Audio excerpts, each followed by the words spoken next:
whispery sleep. Relax your mind and body as you prepare your journey to a peaceful slumber while we whisper the story of Grimm's Fairy Tales by the Brothers Grimm.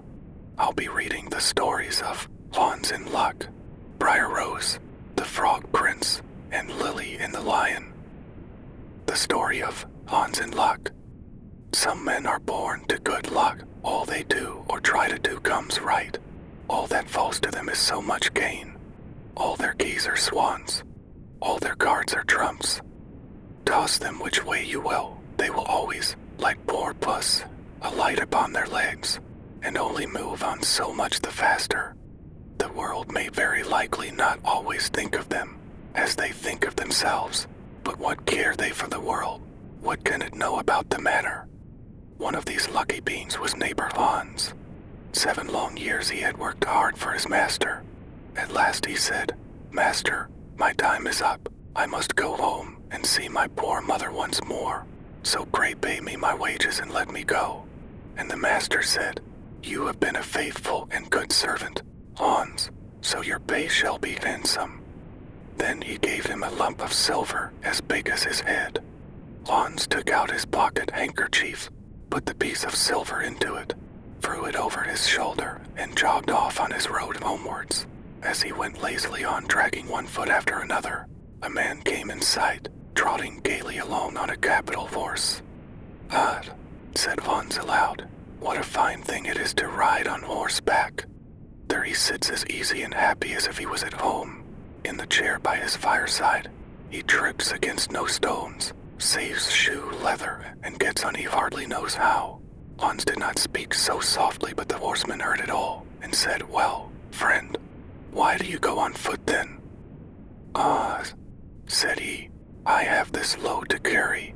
To be sure it is silver, but it is so heavy that I can't hold up my head, and you must know it hurts my shoulder sadly. What do you say of making an exchange?" Said the horseman, "He will give you my horse, and you shall give me the silver, which will save you a great deal of trouble in carrying such a heavy load about with you." "With all my heart," said Hans. "But as you are so kind to me, I must tell you one thing. You will have a weary task to draw that silver about with you." However, the horseman got off, took the silver, helped Hans up, gave him the bridle into one hand and the whip into the other, and said, "When you want to go very fast, smack your lips loudly together and cry, 'Jip.'" Hans was delighted as he sat on the horse, drew himself up, squared his elbows, turned out his toes, cracked his whip, and rode merrily off, 1 minute whistling a merry tune, and another singing, "No care and no sorrow, a fig for the morrow. We'll laugh and be merry, sing neigh down derry." After a time he thought he should like to go a little faster, so he smacked his lips and cried, "Jip." Away went the horse full gallop, and before Hans knew what he was about, he was thrown off and lay on his back by the roadside. His horse would have ran off if a shepherd who was coming by, driving a cow, had not stopped it. Hans soon came to himself and got upon his legs again, sadly vexed, and said to the shepherd, "This riding is no joke when a man has the luck to get upon a beast like this that stumbles and flings him off, as if it would break his neck. However, I'm off now once for all. I like your cow now a great deal better than this smart beast that played me this trick, and has spoiled my best coat. You see, in this puddle, which, by the by, smells not very like a nosegay, one can walk along at one's leisure behind that cow, keep good company, and have milk, butter, and cheese every day into the bargain. What would I give to have such a prize?" "Well," said the shepherd, "if you are so fond of her, I will change my cow for your horse. I like to do good to my neighbors, even though I lose by it myself." "Don," said Hans merrily, "what a noble heart that good man has," thought he. Then the shepherd jumped upon the horse, wished Hans and the cow good morning, and away he rode. Hans brushed his coat, wiped his face and hands, rested a while, and then drove off his cow quietly, and thought his bargain a very lucky one. If I have only a piece of breads, and I certainly shall always be able to get that, I can, whenever I like, eat my butter and cheese with it, and when I am thirsty I can milk my cow and drink the milk, and what can I wish for more? When he came to an inn, he halted, ate up all his bread, and gave away his last penny for a glass of beer. When he had rested himself, he set off again, driving his cow towards his mother's village. But the heat grew greater as soon as noon came on, till at last, as he found himself on a wide heath that would take him more than an hour to cross, he began to be so hot and parched that his tongue clave to the roof of his mouth. I can find a cure for this, thought he. Now I will milk my cow and quench my thirst. So he tied her to the stump of a tree and held his leathern cap to milk into, but not a drop was to be had. Who would have thought that this cow, which was to bring him milk and butter and cheese, was all that time utterly dry? Hans had not thought of looking to that, while he was trying his luck in milking and managing the matter very clumsily. The uneasy beast began to think him very troublesome, and at last gave him such a kick on the head as knocked him down, and there he lay along while senseless. Luckily a butcher soon came by, driving a pig in a wheelbarrow. "What is the matter with you, my man?" said the butcher, as he helped him up. Hans told him what had happened, how he was dry and wanted to milk his cow, but found the cow was dry too. Then the butcher gave him a flask of oil, saying, "There, drink and refresh yourselves. Your cow will give you no milk. Don't you see she is an old beast, good for nothing but the slaughterhouse?" Alas, said Hans, who would have thought it? What a shame to take my horse and give me only a dry cow. If I kill her, what will she be good for? I hate cow beef. It is not tender enough for me if it were a pig now. Like that fat gentleman you are driving along at his ease. One could do something with it. It would at any rate make sausages. Well, said the butcher, I don't like to say no when one is asked to do a kind, neighborly thing. To please you I will change and give you my fine fat pig for the cow. Heaven reward you for your kindness and self-denial, said Hans, as he gave the butcher the cow, and taking the pig off the wheelbarrow, drove it away, holding it by the string that was tied to its leg. So on he jogged, and all seemed now to go right with him. He had met with some misfortunes, to be sure, but he was now well repaid for all. How could it be otherwise with such a traveling companion as he had at last got? The next man he met was a countryman, carrying a fine white goose. The countryman stopped to ask what was o'clock. This led to further chat, and Hans told him all his luck, how he had so many good bargains, and how all the world went gay and smiling with him. The countryman then began to tell his tale, and said he was going to take the goose to a christening. "Seal," said he, "how heavy it is, and yet it is only 8 weeks old. Whoever roasts and eats it will find plenty of fat upon it. It has lived so well." "You're right," said Hans, as he weighed it in his hand. "But if you talk of fat, my pig is no trifle." Meantime the countryman began to look grave, and shook his head. "Farkia," said he, "my worthy friend, you seem a good sort of fellow, so I can't help doing you a kind turn. Your pig may get you into a scrape. In the village I just came from, the squire has had a pig stolen out of his sty. I was dreadfully afraid when I saw you that you had got the squire's bait. If you have, and they catch you, it will be a bad job for you. The least they will do will be to throw you into the Force pond. Can you swim?" Poor Hans was sadly frightened. "Good man," cried he, "pray get me out of this scrape. I know nothing of where the pig was either bred or born, but he may have been the squire's for aught I can tell. You know this country better than I do. Take my pig and give me the goose." "I ought to have something into the bargain," said the countryman. "Give a fat goose for a pig, indeed. 'Tis not everyone would do so much for you as that. However, I will not be hard upon you, as you are in trouble." Then he took the string in his hand and drove off the bank by a side path, while Hans went on the way homewards free from care. After all, thought he, that chap is pretty well taken in. I don't care whose pig it is, but wherever it came from, it has been a very good friend to me. I have much the best of the bargain. First there will be a capital roast, then the fat will find me in goose grease for 6 months, and then there are all the beautiful white feathers. I will put them into my pillow, and then I am sure I shall sleep soundly without rocking. How happy my mother will be. Talk of a pig indeed. Give me a fine fat goose. As he came to the next village, he saw a scissor grinder with his wheel, working and singing, o'er hill and o'er dale. So happy I roam, work light and live well. All the world is my home. Then who so blithe, so merry as I? Hans stood looking on for a while, and at last said, "You must be well off, Master Grinder. You seem so happy at your work." "Yes," said the other. "Mine is a golden trade. A good grinder never puts his hand into his pocket without finding money in it.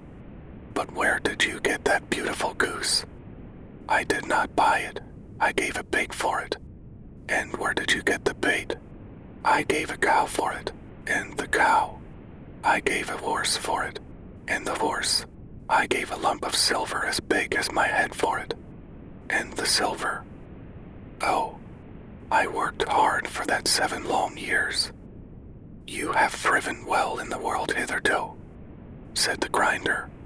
"Know if you could find money in your pocket, whenever you put your hand in it, your fortune would be made." "Very true, but how is that to be managed?" "How? Why, you must turn grinder like myself," said the other. "You only want a grindstone, the rest will come of itself. Here is one that is but little the worse for wear. I would not ask more than the value of your goose for it. Will you buy?" "How can you ask?" said Hans. "I should be the happiest man in the world. If I could have money whenever I put my hand in my pocket, what could I want more? There's the goose." "Now," said the grinder, as he gave him a common rough stone that lay by his side, "this is a most capital stone. Do but work it well enough, and you can make an old nail cut with it." Hans took the stone and went his way with a light heart. His eyes sparkled for joy, and he said to himself, "Surely I must have been born in a lucky hour. Everything I could want or wish for comes of itself. People are so kind. They seem really to think I do them a favor in letting them make me rich and giving me good bargains." Meantime he began to be tired and hungry too, for he had given away his last penny in his joy at getting the cow. At last he could go no farther, for the stone tired him sadly, and he dragged himself to the side of a river that he might take a drink of water and rest a while. So he laid the stone carefully by his side on the bank, but as he stooped down to drink, he forgot it, pushed it a little, and down it rolled, plump into the stream. For a while he watched it sinking in the deep clear water, then sprang up and danced for joy, and again fell upon his knees and thanked heaven, with tears in his eyes, for its kindness in taking away his only blade, the ugly heavy stone. "How happy am I!" cried he. "Nobody was ever so lucky as I." Then up he got with a light heart, free from all his troubles, and walked until he reached his mother's house, and told her how very easy the road to good luck was. The story of Briar Rose, a king and queen. Once upon a time reigned in a country a great way off, where there were in those days fairies. Now this king and queen had plenty of money and plenty of fine clothes to wear, and plenty of good things to eat and drink, and a coach to ride out in every day. But though they had been married many years, they had no children, and this grieved them very much indeed. But one day as the queen was walking by the side of the river, at the bottom of the garden, she saw a poor little fish that had thrown itself out of the water and lay gasping and nearly dead on the bank. Then the queen took pity on the little fish and threw it back again into the river, before it swam away, it lifted its head out of the water and said, "I know what your wish is, and it shall be fulfilled. In return for your kindness to me, you will soon have a daughter." What the little fish had foretold soon came to pass, and the queen had a little girl, so very beautiful that the king could not cease looking on it for joy, and said he would hold a great feast, and make merry, and show the child to all the land. So he asked his kinsmen, and nobles, and friends, and neighbors. But the queen said, "Who will have the fairies also, that they might be kind and good to our little daughter?" Now there were 13 fairies in the kingdom, but as the king and queen had only 12 golden dishes for them to eat out of, they were forced to leave one of the fairies without asking her. So 12 fairies came, each with a high red cap on her head, and red shoes with high heels on her feet, and a long white wand in her hand. And after the feast was over, they gathered round in a ring, and gave all their best gifts to the little princess. One gave her goodness, another beauty, another riches, and so on till she had all that was good in the world. Just as 11 of them had done blessing her, a great noise was heard in the courtyard, and word was brought that the 13th fairy was come, with a black cap on her head, and black shoes on her feet, and a broomstick in her hand, and presently up she came into the dining hall. Now, as she had not been asked to the feast, she was very angry, and scolded the king and queen very much, and set to work to take her revenge. So she cried out, "The king's daughter shall, in her 15th year, be wounded by a spindle, and fall down dead." Then the 12th of the friendly fairies, who had not yet given her gift, came forward, and said that the evil wish must be fulfilled, but that she could soften its mischiefs. So her gift was that the king's daughter, when the spindle wounded her, should not really die, but should only fall asleep for 100 years. However, the king hoped still to save his dear child altogether from the threatened evil, so he ordered that all the spindles in the kingdom should be bought up and burnt. But all the gifts of the first 11 fairies were in the meantime fulfilled, for the princess was so beautiful and well-behaved and good and wise that everyone who knew her loved her. It happened that, on the very day she was 15 years old, the king and queen were not at home, and she was left alone in the palace. So she roved about by herself, and looked at all the rooms and chambers, till at last she came to an old tower, to which there was a narrow staircase ending with a little door. In the door there was a golden key, and when she turned it, the door sprang open, and there sat an old lady spinning away very busily. "Why, how now, good mother?" said the princess. "What are you doing there?" "Spinning," said the old lady, and nodded her head, humming a tune, while buzz went the wheel. "How prettily that little thing turns round," said the princess, and took the spindle and began to try and spin. But scarcely had she touched it, before the fairy's prophecy was fulfilled. The spindle wounded her, and she fell down lifeless on the ground. However, she was not dead, but had only fallen into a deep sleep, and the king and the queen, who had just come home, and all their court, fell asleep too, and the horses slept in the stables, and the dogs in the court, the pigeons on the housetop, and the very flies slept upon the walls. Even the fire on the hearth left off blazing, and went to sleep. The jack stopped, and the spit that was turning about with a goose upon it for the king's dinner stood still, and the cook, who was at that moment pulling the kitchen boy by the hair to give him a box on the ear for something he had done amiss, let him go, and both fell asleep. The butler, who was slyly tasting the ale, fell asleep with the jug at his lips, and thus everything stood still and slept soundly. A large hedge of thorns soon grew round the palace, and every year it became higher and thicker, till at last the old palace was surrounded and hidden, so that not even the roof or the chimneys could be seen. But there went a report through all the land of the beautiful sleeping Briar Rose, for so the king's daughter was called it. so that, from time to time, several kings' sons came and tried to break through the thicket into the palace. This, however, none of them could ever do, for the thorns and bushes laid hold of them, as it were with hands, and there they stuck fast and died wretchedly. After many, many years there came a king's son into that land, and an old man told him the story of the thicket of thorns, and how a beautiful palace stood behind it, and how a wonderful princess, called Briar Rose, lay in it asleep, with all her court.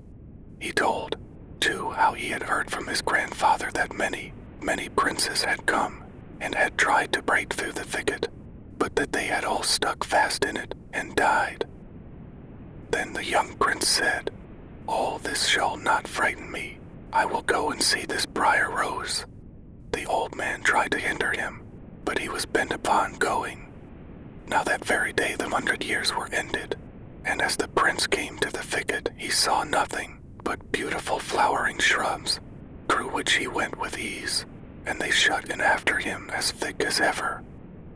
Then he came at last to the palace, and there in the court lay the dogs asleep, and the horses were standing in the stables, and on the roof sat the pigeons fast asleep, with their heads under their wings. And when he came into the palace, the flies were sleeping on the walls, the spit was standing still, the butler had the jug of ale at his lips.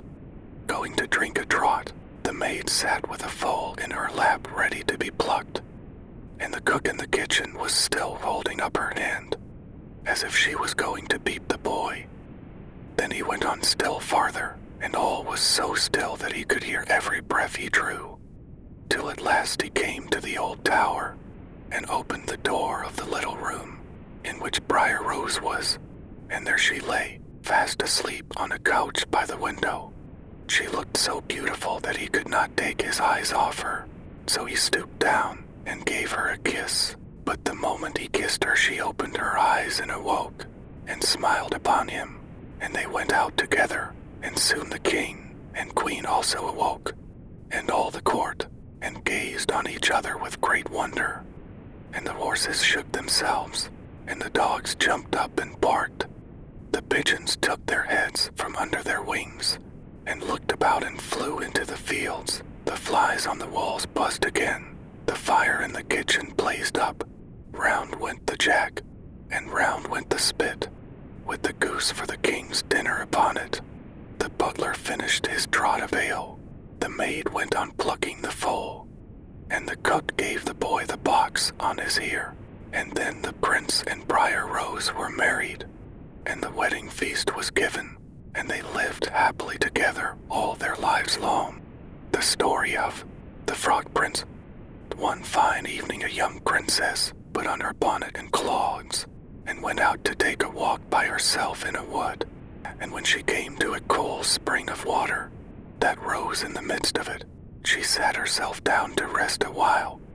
Now she had a golden ball in her hand, which was her favorite plaything, and she was always tossing it up into the air and catching it again as it fell.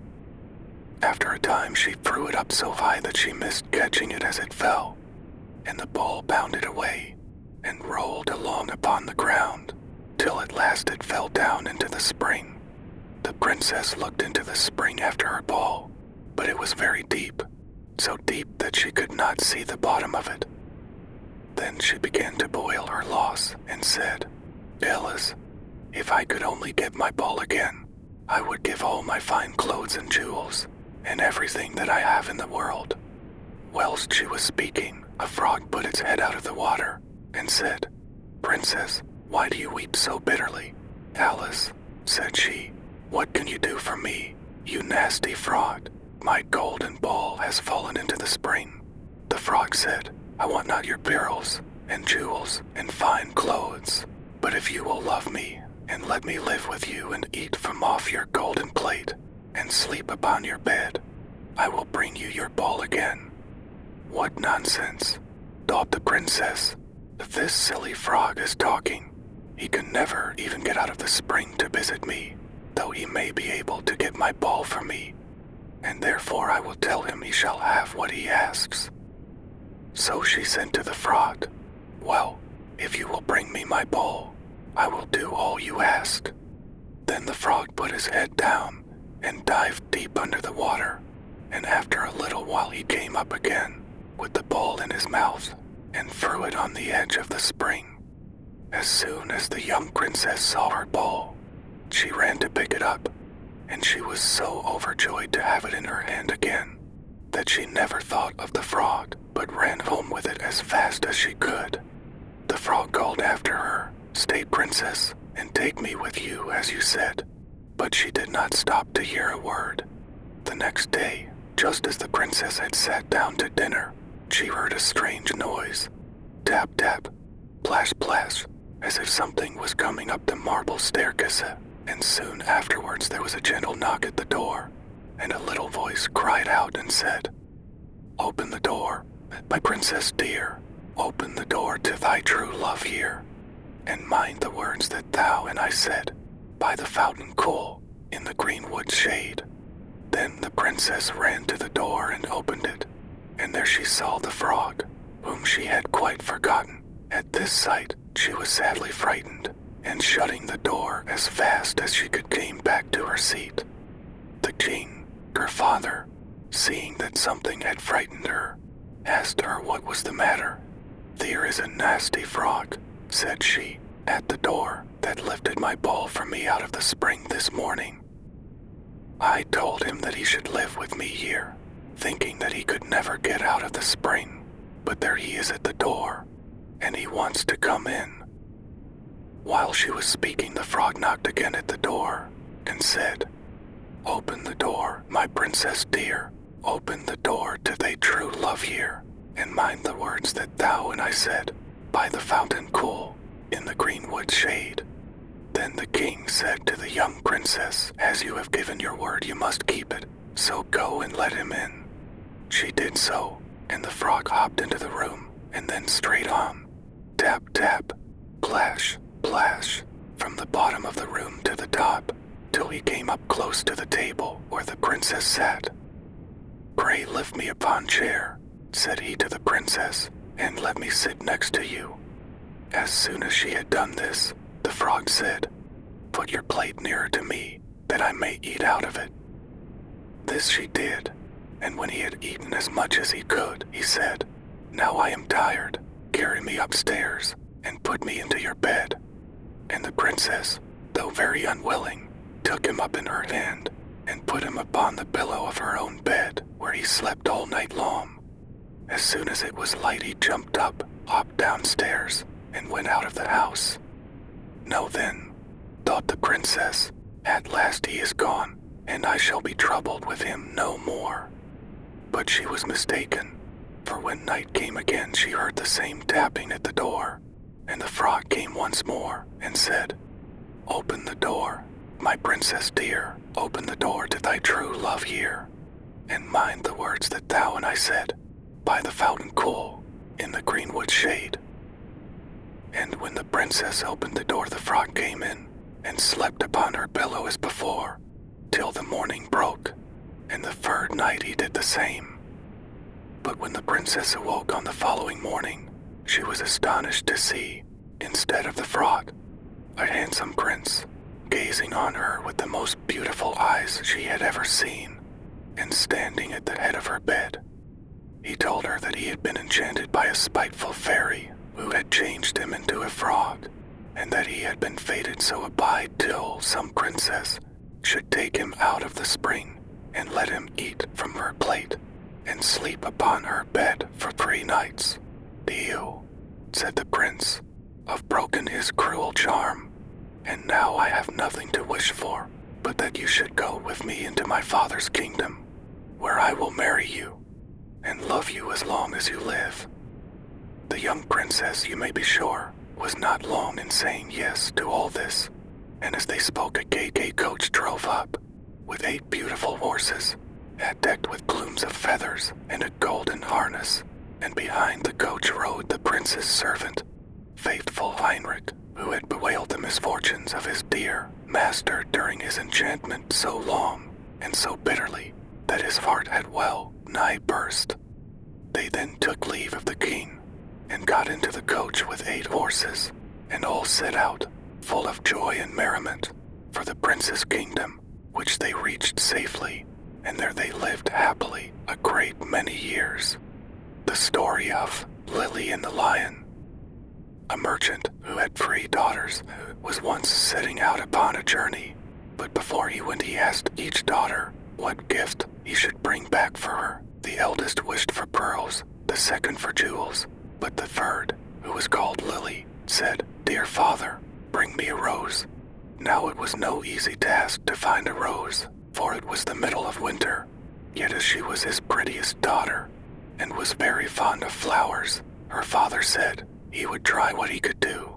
So he kissed all 3, and bid them goodbye, and when the time came for him to go home, he had bought pearls and jewels for the 2 eldest. But he had sought everywhere in vain for the rose, and when he went into any garden and asked for such a thing, the people laughed at him and asked him whether he thought roses grew in snow. This grieved him very much, for Lily was his dearest child, and as he was journeying home, thinking what he should bring her, he came to a fine castle, and around the castle was a garden, in one half of which it seemed to be summertime, and in the other half winter. On one side the finest flowers were in full bloom, and on the other everything looked dreary and buried in the snow. "A lucky hit," said he, as he called to his servant and told him to go a beautiful bed of roses that was there, and bring him away one of the finest flowers. This done, they were riding away well pleased, when up sprang a fierce lion, and roared out, "Whoever has stolen my roses shall be eaten up alive." Then the man said, "I knew not that the garden belonged to you. Can nothing save my life?" "No," said the lion, "nothing, unless you undertake to give me whatever meets you on your return home. If you agree to this, I will give you your life, and the rose too for your daughter." But the man was unwilling to do so and said, "It may be my youngest daughter, who loves me most, and always runs to meet me when I go home." Then the servant was greatly frightened and said, "It may perhaps be only a cat or a dog." And at last the man yielded with a heavy heart, and took the rose, and said he would give the lion whatever should meet him first on his return. And as he came near home, it was Lily, his youngest and dearest daughter, that met him. She came running and kissed him and welcomed him home, and when she saw that he had brought her the rose, she was still more glad. But her father began to be very sorrowful, and to weep, saying, "Alice, my dearest child, I have bought this flower at a high price, for I have said I would give you to a wild lion, and when he has you, he will tear you in pieces and eat you." Then he told her all that had happened, and said she should not go, let what would happen. But she comforted him and said, Dear father, the word you have given must be kept. I will go to the lion and soothe him. Perhaps he will let me come safe home again." The next morning she asked the way she was to go, and took leave of her father, and went forth with a bold heart into the wood. But the lion was an enchanted prince. By day he and all his court were lions, but in the evening they took their right forms again, and when Lily came to the castle, he welcomed her so courteously that she agreed to marry him. The wedding feast was held, and they lived happily together a long time. The prince was only to be seen as soon as evening came, and then he held his court, but every morning he left his bride, and went away by himself, she knew not whither, till the night came again. After some time he said to her, "Tomorrow there will be a great feast in your father's house, for your eldest sister is to be married, and if you wish to go and visit her, my lions shall lead you thither." Then she rejoiced much at the thoughts of seeing her father once more, and set out with the lions, and everyone was overjoyed to see her, for they had thought her dead long since. But she told them how happy she was, and stayed till the feast was over, and then went back to the wood. Her second sister was soon after married, and when Lily was asked to go to the wedding, she said to the prince, "I will not go alone this time. You must go with me."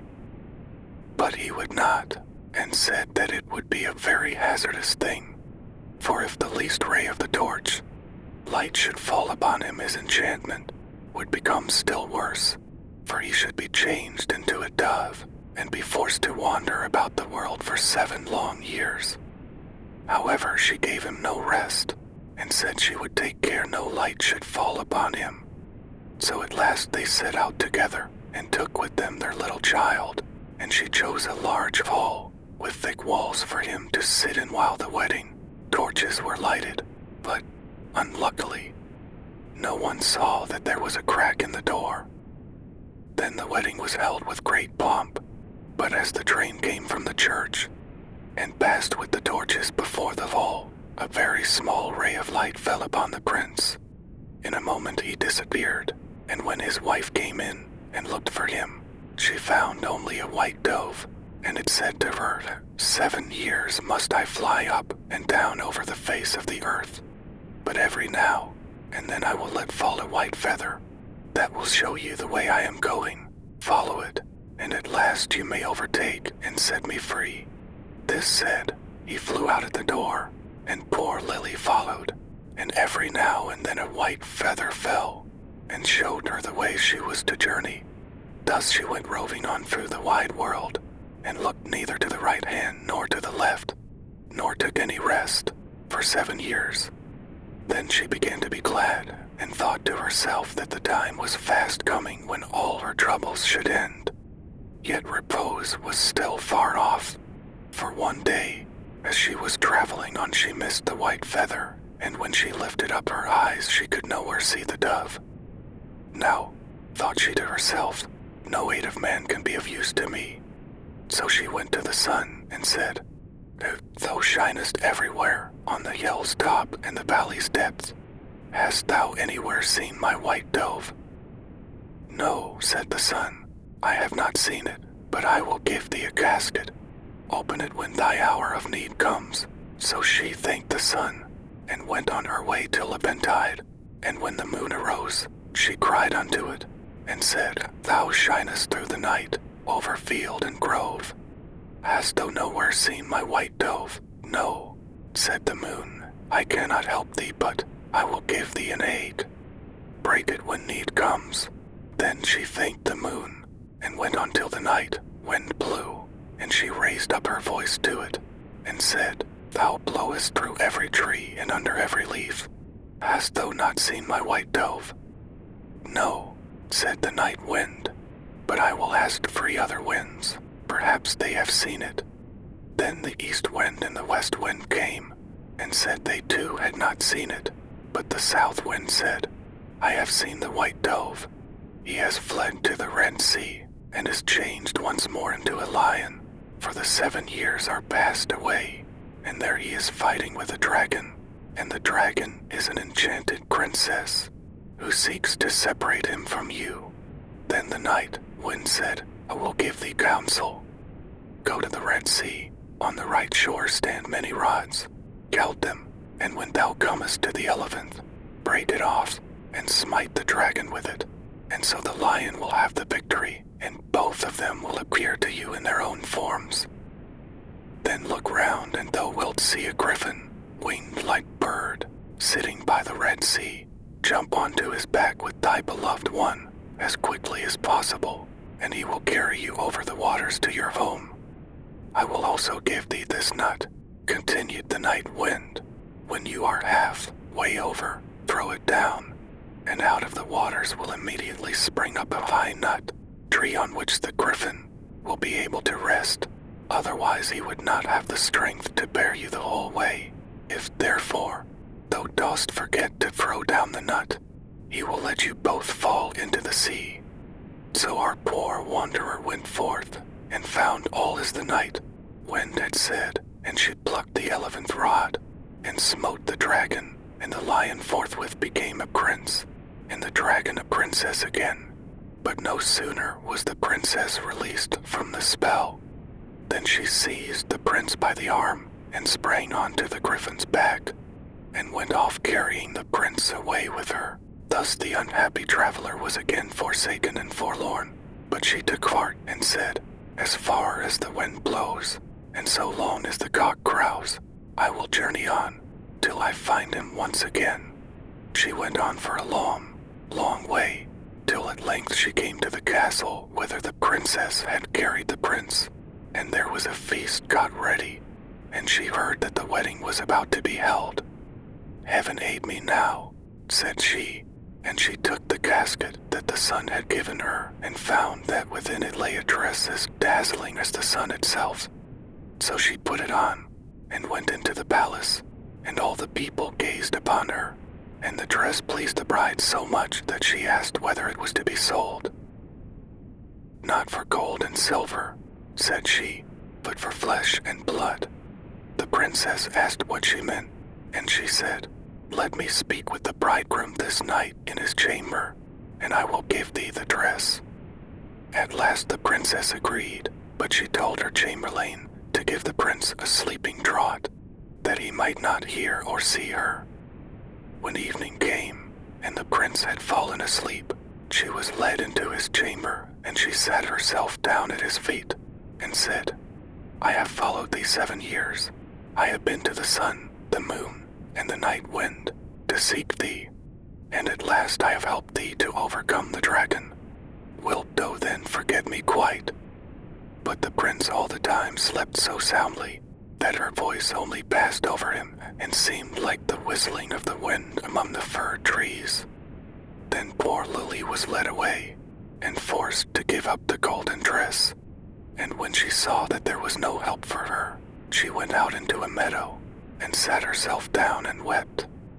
But as she sat, she bethought herself of the egg that the moon had given her, and when she broke it, there ran out a hen and 12 chickens of pure gold that played about, and then nestled under the old one's wings, so as to form the most beautiful sight in the world.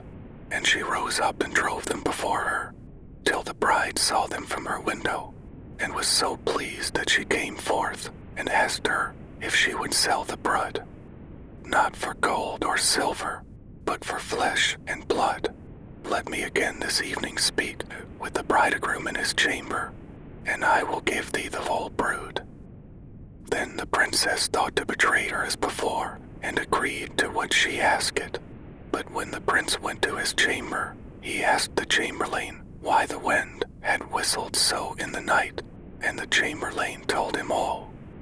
How he had given him a sleeping draught, and how a poor maiden had come and spoken to him in his chamber, and was to come again that night. Then the prince took care to throw away the sleeping draught, and when Lily came and began again to tell him what woes had befallen her, and how faithful and true to him she had been, he knew his beloved wife's voice, and sprang up and said, "You have awakened me as from a dream, for the strange princess had thrown a spell around me, so that I had altogether forgotten you, but heaven hath sent you to me in a lucky hour." And they stole away out of the palace by night unawares, and seated themselves on the griffin, who flew back with them over the Red Sea. When they were halfway across, Lily let the nut fall into the water, and immediately a large nut tree arose from the sea, whereon the griffin rested for a while, and then carried them safely home. And there they found their child, now grown up to be comely and fair, and after all their troubles they lived happily together to the end of their days. I hope you've enjoyed this whispery sleep story.